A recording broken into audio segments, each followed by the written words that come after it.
భక్తి అంటే మనం భ్రష్టు పట్టిపోయేది భక్తి కాదు. భక్తి అంటే మనం బాగుపడాలి. దేవుడు ఎందుకండి? మనల్ని బాగు చేయడానికే కదండి. దేవుడు అనే భయం ఎందుకు మనిషి నమ్ముతున్నాడు దాన్ని? ఈ విశ్వాన్ని నడిపే దేవుడు సత్యానికి మంచితనానికి వారధిగా ఉంటాడన్నదే భక్తుని యొక్క నమ్మకం, అచంచలమైన విశ్వాసం. ఇప్పుడు ఆ విశ్వాసంతో ఉన్నాం కాబట్టి గ్రంథాన్ని జాగ్రత్తగా పరిశోధన చేస్తున్నాం. ఒకవేళ గ్రంథం మనల్ని పాడైపోమనంటే మనం యేసు ప్రభు వైపు చూడాల్సిన అవసరం కూడా లేదు.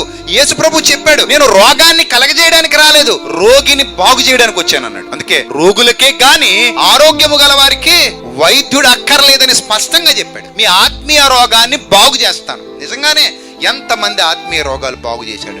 శిథిలమైపోయిన వాళ్ళను నిలబెట్టాడు, చెడిపోయిన వాళ్ళను ఉద్ధరించాడు, అందరి జీవితాల్లో వెలుగులు నింపాడు. యేసు ప్రభు కాన్సెప్ట్ ఒక్కటే. ఆయన కాన్సెప్ట్ ఏంటో తెలుసా? ఒక దేవాలయానికి మిమ్మల్ని అందరినీ తీసుకెళ్లాలని కాదు. ఆయన కాన్సెప్ట్ ఏంటంటే మిమ్మల్నే ఒక దేవాలయంగా మార్చాలని.